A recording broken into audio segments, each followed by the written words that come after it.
Olá, assombrosos. Apague as luzes e coloque os fones de ouvido, porque hoje você vai conhecer duas histórias sobre Natal que nunca deveriam ter acontecido. Um neto que pediu sessão espírita na véspera de Natal para falar com a avó morta há 8 dias. Médium avisa. É perigoso. Ele insiste. Algo se passa pela avó. Múltiplas vozes. Olhos revirados. Natal eterno na escuridão. E um menino de 8 anos que ficou escondido atrás do sofá para flagrar os pais. Primeiro relato. Minha avó Josefina morreu no dia 15 de dezembro de 2022, 3 semanas antes de completar 86 anos. Ela era a matriarca da família, mulher forte que criou 7 filhos sozinha, depois que meu avô morreu jovem, em acidente de trabalho nos anos 60. E todo Natal, desde que me entendo por gente, a ceia era na casa dela, em Porto Alegre, reunindo mais de 30 pessoas entre filhos, netos e bisnetos. E quando ela morreu tão perto do Natal daquele ano, a família ficou completamente perdida. Ninguém sabia se ia ter ceia, onde seria, como íamos celebrar sem ela. Eu tinha 24 anos na época. Sempre fui muito apegado à vovó Josefina, porque morei com ela durante a adolescência, quando meus pais se divorciaram. Ela me criou dos 13 aos 18 anos e foi mais mãe para mim do que minha própria mãe. E quando ela morreu, eu entrei em luto profundo, que nenhuma terapia ou remédio conseguia amenizar. Não conseguia aceitar que ela tinha partido, que nunca mais ia ouvir risada dela, ou comer nhoque que ela fazia todo domingo, ou receber abraço apertado quando chegava na casa dela. No dia 23 de dezembro, 2 dias antes do Natal, eu estava tão desesperado pela falta dela que cometi erro terrível. Fui até Centro Espírita Kardecista no bairro Cidade Baixa, onde ela costumava frequentar quando viva. Ela era espírita praticante durante 40 anos. E pedi para falar com um médium que pudesse me conectar com ela. Explicar que eu precisava muito de uma última conversa. Um último Natal com ela, mesmo que fosse através da incorporação mediúnica. A médium que me atendeu, Dona Vera de uns 60 anos, ficou séria quando expliquei o que queria.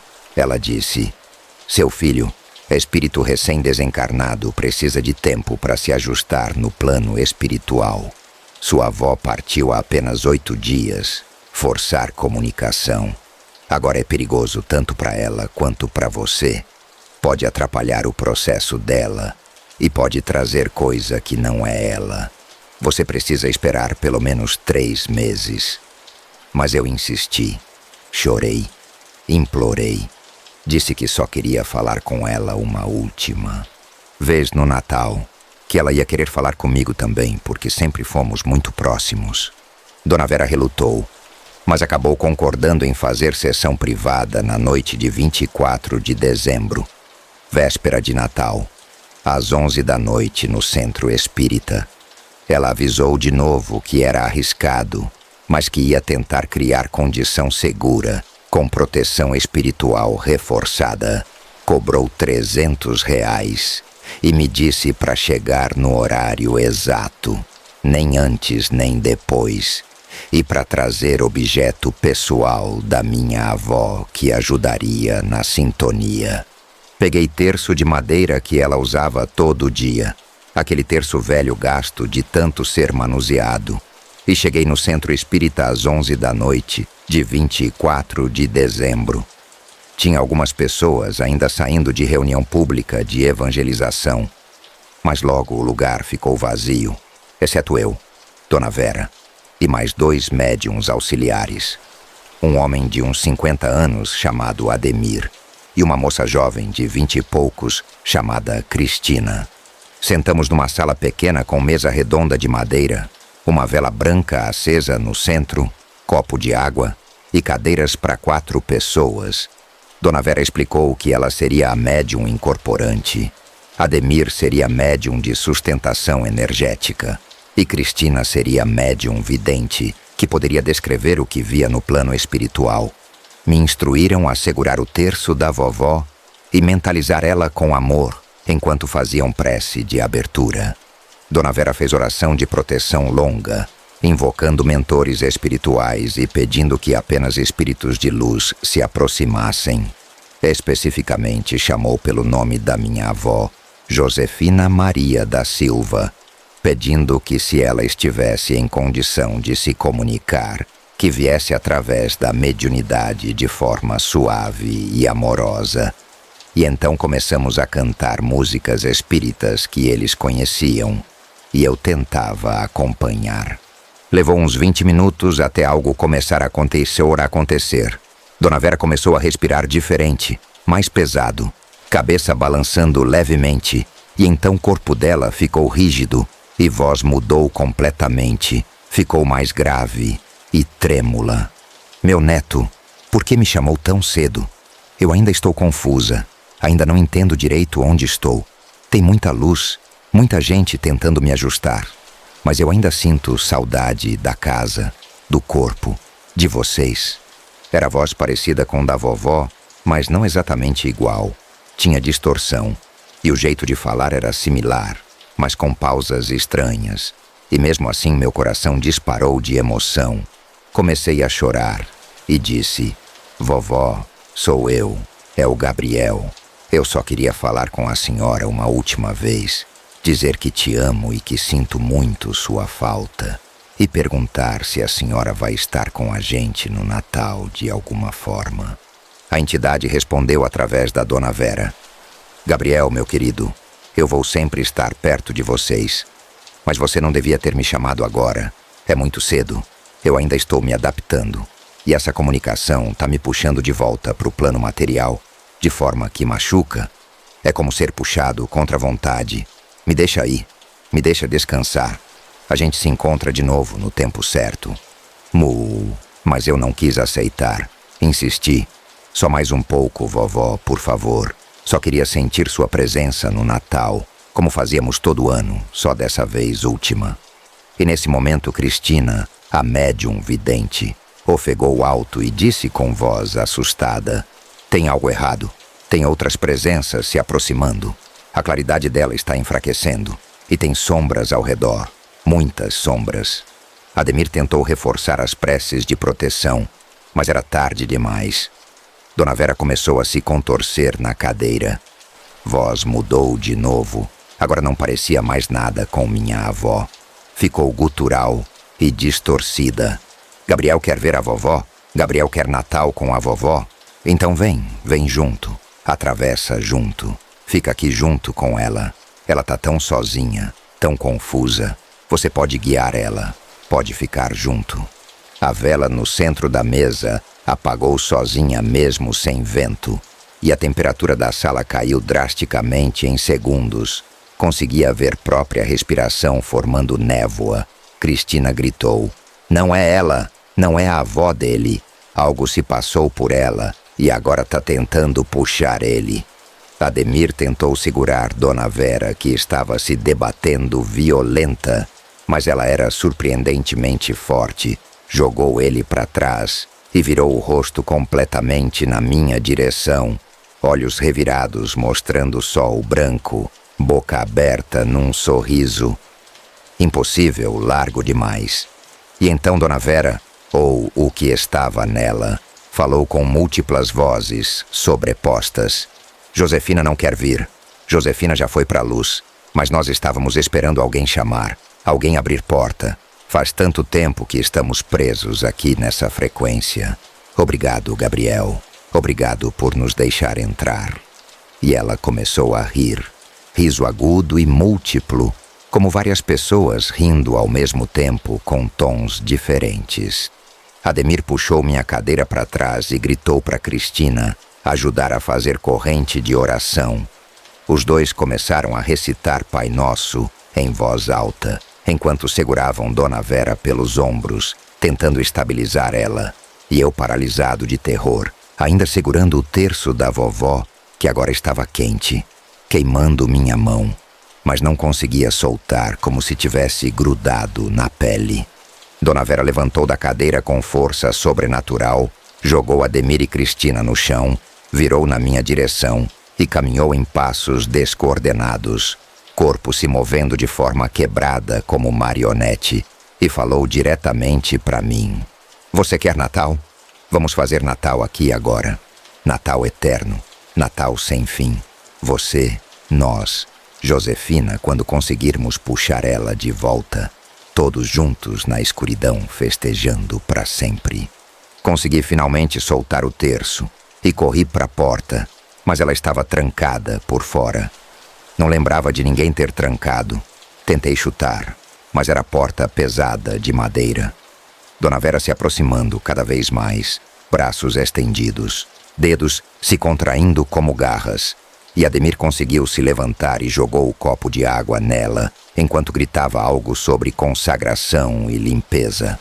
A água atingiu Dona Vera e ela berrou. Som que não era humano, som de dor e raiva misturados, caiu de joelhos se contorcendo. E Ademir aproveitou para recitar oração de desmancho de obsessão espiritual que eu não conhecia.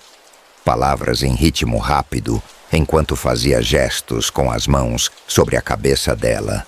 Cristina se juntou a ele fazendo passes magnéticos. E aos poucos, Dona Vera parou de se debater. Corpo relaxou e ela desmaiou no chão. Ademir finalmente conseguiu destrancar a porta por dentro. Descobrimos que chave tinha sido virada na fechadura, provavelmente por influência espiritual.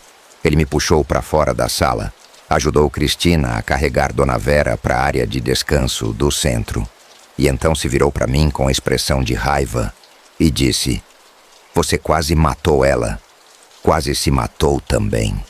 Espíritos recém-desencarnados são porta de entrada para obsessores se passarem por eles. Sua avó provavelmente nem chegou a se manifestar. Algo se passou por ela desde o início. E quando você insistiu em continuar, você reforçou a conexão, deu mais energia para a coisa se fixar. Dona Vera acordou uns 15 minutos depois, completamente desorientada. Não lembrava de nada que tinha acontecido depois da incorporação inicial. Eles me explicaram que isso era comum. A consciência da médium se afasta durante incorporação profunda e não registra memória. Ela tinha hematomas nos braços, de onde Ademir tinha segurado, e ficou muito fraca. Precisou ficar em repouso por 3 dias. Cristina me contou o que tinha visto com vidência. No momento que fiz o pedido insistente para continuar comunicação, as sombras que ela mencionou eram, na verdade, grupo de espíritos obsessores que frequentavam aquele centro, tentando se ligar a médiums para sugar energia. Eles tinham se passado pela minha avó desde o começo, imitando voz e jeito dela baseado em informações que captaram da minha mente quando eu estava pensando intensamente nela. A verdadeira Josefina tinha aparecido por segundos, mas foi empurrada de volta para a camada mais elevada por mentores dela, que perceberam o perigo. Sai do centro espírita às 2 da manhã de 25 de dezembro. Natal já tecnicamente. Me sentindo destruído e culpado. Tinha colocado Dona Vera em risco. Tinha desobedecido avisos dela. E pior, tinha atrapalhado o descanso da minha avó, que provavelmente tinha sido puxada de volta ao plano material por alguns segundos antes de ser protegida. E tudo porque eu era egoísta e não conseguia aceitar a morte dela. Cheguei em casa e tentei dormir, mas não consegui. Cada vez que fechava os olhos, via Dona Vera com olhos revirados e sorriso impossível, e ouvia aquelas vozes múltiplas dizendo: Natal eterno. Às 4 da manhã, finalmente peguei no sono de exaustão e tive sonho, ou não sei se foi sonho exatamente. Vi minha avó, a verdadeira, não imitação. Consegui sentir que era ela de verdade. Ela estava num lugar cheio de luz suave e tinha expressão tranquila. Ela me olhou e disse sem mover boca, telepático: Gabriel, me solta. Para de me chamar de volta. Eu estou bem aqui. Estou em paz. Você precisa me deixar seguir. Nosso amor não precisa de corpo ou presença física para existir. Eu sempre vou estar com você, mas não da forma que você quer. Me deixa ir pro lugar certo e você vive sua vida. Faz as escolhas certas.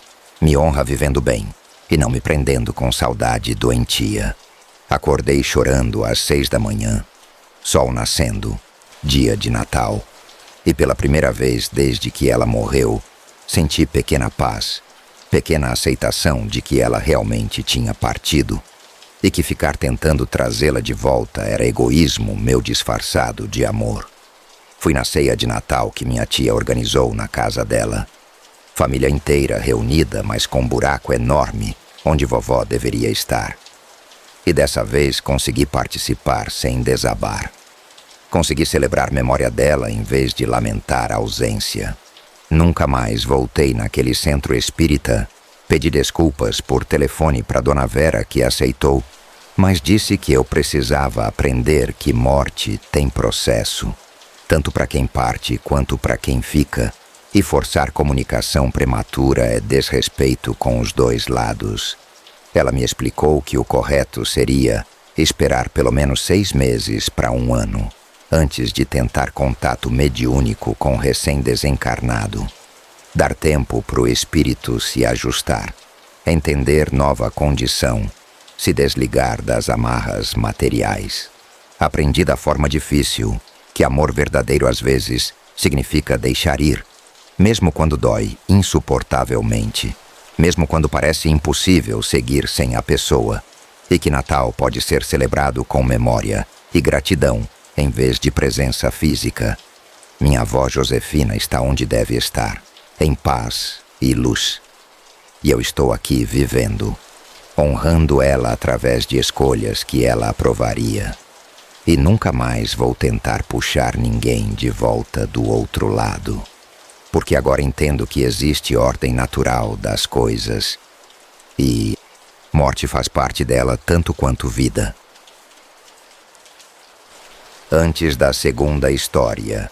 Se você tem história de Natal bizarro, sessão espírita, criança vendo coisas, Krampus, qualquer coisa estranha em dezembro, manda. Sua história pode ser a próxima. E prepara porque agora vem criança de 8 anos que ficou escondida para ver Papai Noel. E viu. Segundo relato. Eu tinha 8 anos no Natal de 2004, quando decidi finalmente descobrir se Papai Noel era real. Meus pais sempre mantiveram a história. Colocavam presentes embaixo da árvore de madrugada e diziam que tinha sido o Papai Noel. Deixavam biscoito e leite que ele comia. Mas na escola, alguns colegas já tinham descoberto a verdade e me zoavam por ainda acreditar.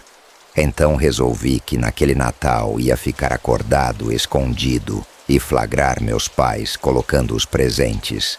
Ia ter prova definitiva e poder contar para os outros no retorno das férias. Morávamos numa casa térrea em Florianópolis, 3 quartos, sala grande com árvore de Natal decorada no canto perto da janela. E minha estratégia era fingir que ia dormir no horário normal, mas na verdade ficar escondido atrás do sofá da sala, com visão parcial da árvore. Meus pais iam achar que eu estava dormindo no quarto e iam colocar os presentes achando que estava seguro. E eu ia ver tudo. Na noite de 24 para 25 de dezembro, fui pro quarto às 9 da noite, como sempre. Escovei os dentes, coloquei pijama. Meus pais vieram dar boa noite, beijaram minha testa, apagaram a luz e fecharam a porta. Esperei 30 minutos em silêncio absoluto, escutando os sons da casa. Ouvi meus pais conversando baixo na cozinha. Depois ouvi televisão sendo ligada na sala, provavelmente assistindo algum filme de Natal como faziam todo ano. Às 10h15 da noite, quando achei que eles estavam distraídos com a TV, saí do quarto silenciosamente pelo corredor.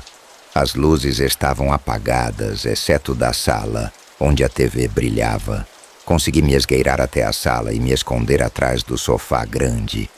Tinha espaço suficiente entre o sofá e a parede para eu ficar encolhido sem ser visto. E dali, conseguia ver a árvore de Natal refletida no vidro da janela, mesmo não tendo ângulo direto. Meus pais assistiram filme até quase meia-noite. Ouvi eles comentando que estava tarde e que tinham que dormir. Meu pai desligou a TV, apagaram as luzes da sala, deixando apenas pisca-pisca da árvore de Natal aceso, criando luz fraca e colorida pulsante. Ouvi eles conferirem se portas estavam trancadas. Depois, passos indo para o corredor em direção ao quarto deles. Porta do quarto fechando. E então, silêncio. Fiquei ali agachado, desconfortável, tentando não fazer barulho. Minutos passando muito devagar. Comecei a sentir cãibra nas pernas, mas não podia me mexer muito. Comecei a ficar com sono também, mas lutava contra fechando os olhos e abrindo repetidamente. Não podia dormir agora, não depois de ter chegado tão longe. Devia ser por volta de 1 da manhã, quando ouvi som estranho. Não vinha de dentro da casa, vinha de fora, pela janela da sala, som de algo raspando, como unha arranhando o vidro, fraco, mas constante. Olhei para o reflexo da janela e não vi nada inicialmente, apenas a escuridão do quintal do outro lado do vidro. Mas então, vi movimento. Havia algo do lado de fora da janela, figura alta e escura pressionada contra o vidro. Conseguia ver silhueta, mas não detalhes, porque estava escuro lá fora. E luz do pisca-pisca da árvore dentro de casa criava reflexo que dificultava ver através. A figura estava imóvel agora, apenas pressionada contra a janela como se estivesse olhando para dentro. E meu coração começou a bater muito rápido, porque aquilo definitivamente não era meu pai ou minha mãe.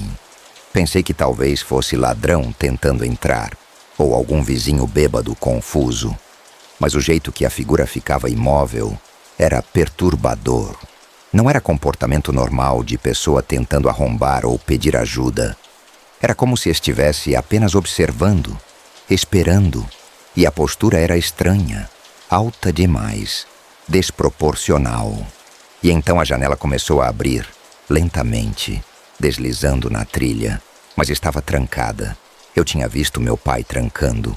Como estava abrindo?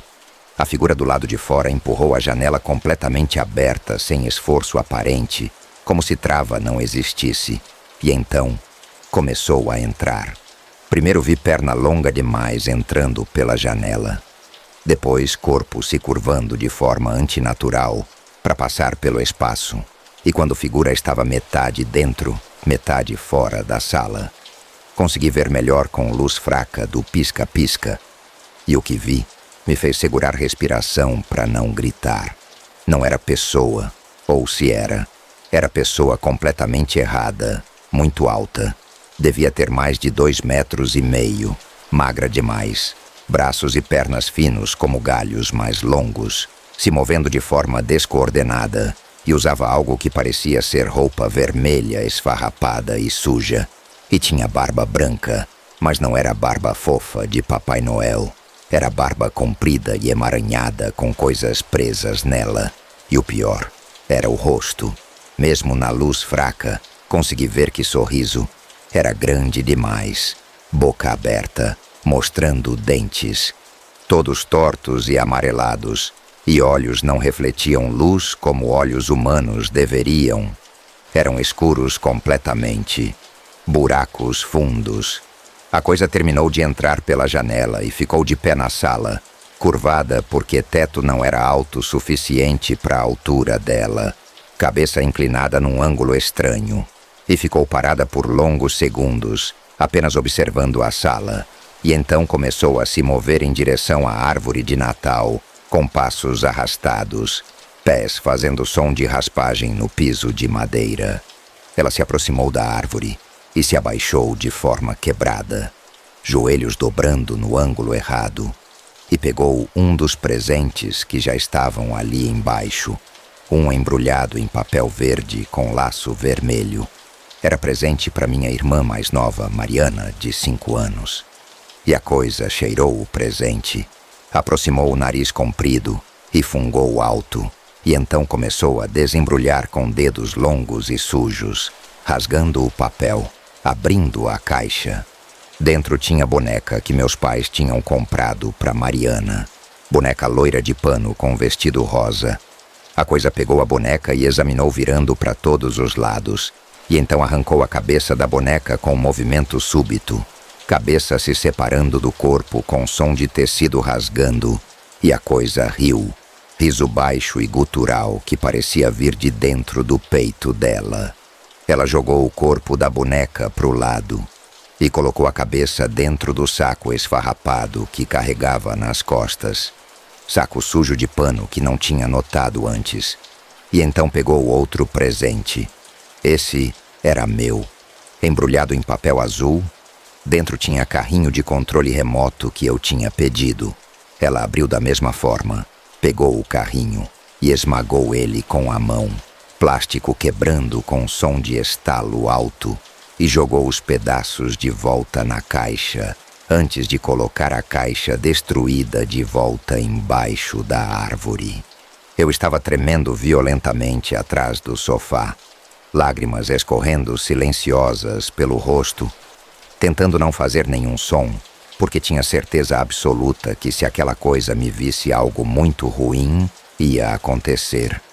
E ela continuou mexendo nos presentes, abrindo alguns, destruindo conteúdo, colocando peças em seu saco, reorganizando outros sem abrir.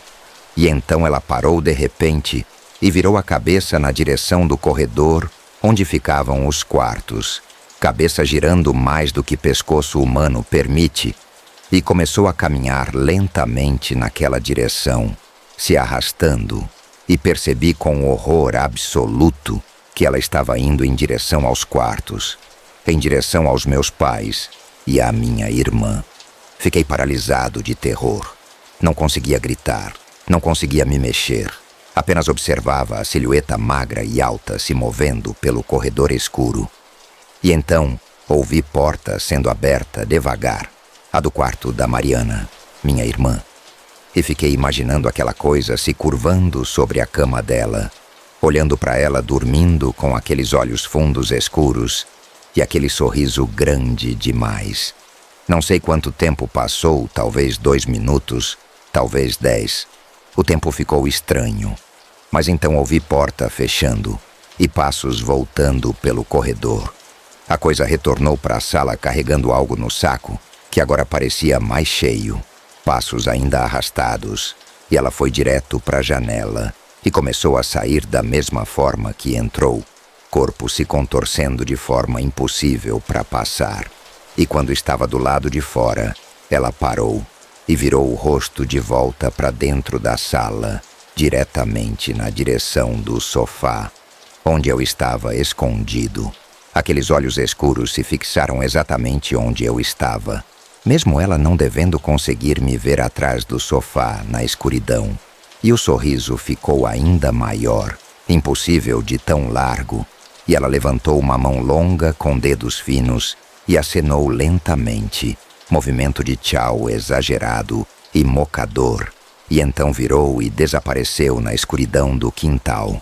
E eu finalmente consegui soltar ar que estava segurando, corpo inteiro tremendo descontrolado. Fiquei ali atrás do sofá até começar a clarear. 4 horas passadas completamente imóvel, de medo de que se eu me mexesse, ela voltaria. E quando o sol começou a nascer e luz cinza do amanhecer entrou pela janela, finalmente consegui me mover. Me arrastei para fora de trás do sofá, pernas dormentes de ficar na mesma posição, e olhei para a árvore de Natal. Os presentes estavam todos lá, mas vários embrulhos estavam rasgados e recolados de forma desleixada, como se alguém tivesse tentado disfarçar que tinha mexido, e o presente da Mariana estava aberto, caixa vazia, boneca sumida. Procurei ao redor e encontrei corpo da boneca jogado atrás da árvore, cabeça arrancada, exatamente como tinha visto. Corri pro quarto da Mariana, coração disparado de medo do que ia encontrar. Abri a porta devagar e ela estava lá dormindo tranquila na cama, respirando normal, coberta até o pescoço. Parecia não ter sido perturbada. Mas quando olhei ao redor do quarto, vi que alguns brinquedos dela tinham sido reorganizados. Estavam em posições diferentes da noite anterior. E na janela do quarto dela, que também dava para o quintal, havia marca de mão no vidro pelo lado de fora. Marca grande demais para ser humana. Dedos muito longos deixando mancha de sujeira. Acordei meus pais às 6:30 da manhã, muito mais cedo que eles pretendiam acordar no dia de Natal. Mas estava em pânico e contei tudo o que tinha visto. Eles primeiro acharam que era pesadelo ou imaginação. Mas quando mostrei o corpo da boneca decapitada e os presentes reembrulhados mal, e a marca de mão na janela do quarto da Mariana, a expressão deles mudou de descrença para preocupação séria.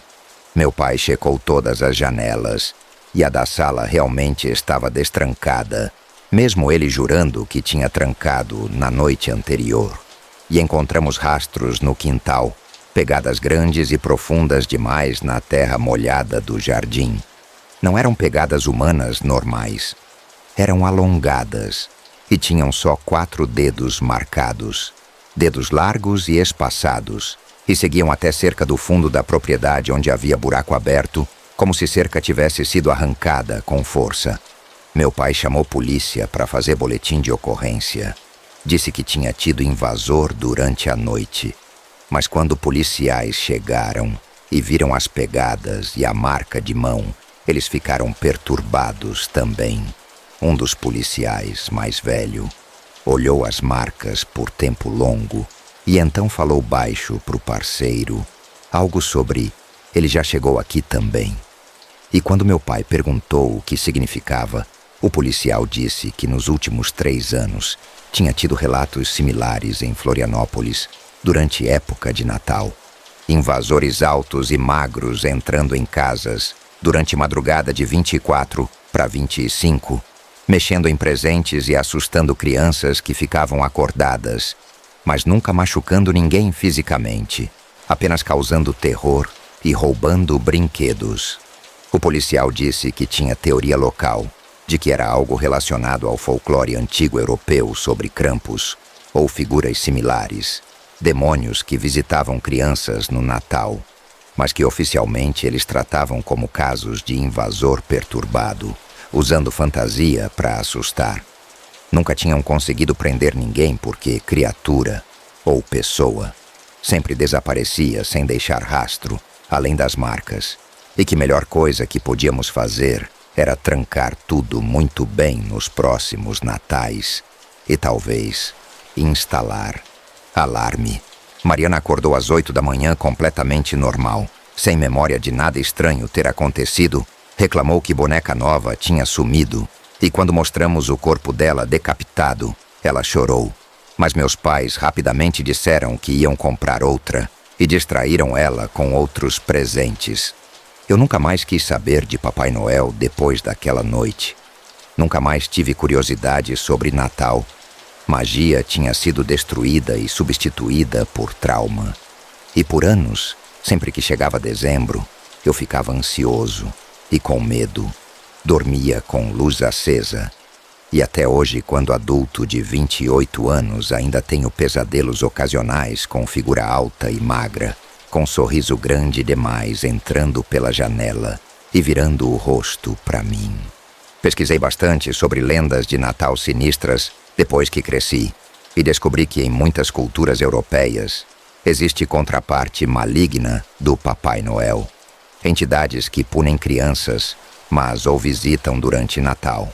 Krampus na Áustria, Belsnickel na Alemanha, Grilla na Islândia, Hans Trapp na França, e todas são descritas como figuras altas, magras, vestindo vermelho ou preto esfarrapado, com faces distorcidas e comportamento perturbador, e teorias variam entre folclore que ganhou vida, demônios, reais que se disfarçam, ou simplesmente perturbados mentais que encontraram nicho perfeito para aterrorizar famílias.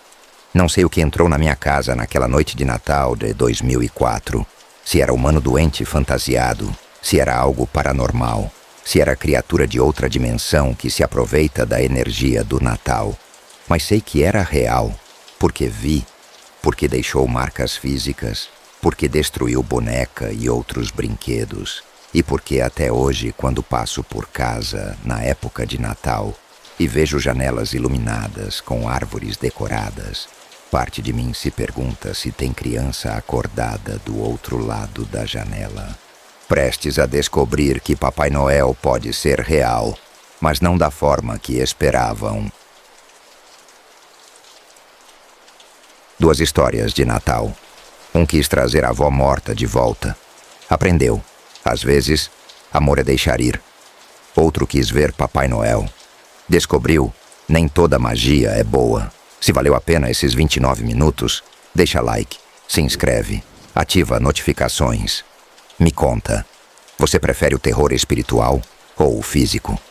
E se você tem filho pequeno, talvez deixe ele acreditar em Papai Noel. Mas cuidado com o que entra pela janela. Vamos conversar nos comentários. Feliz Natal, se conseguir. Um abraço.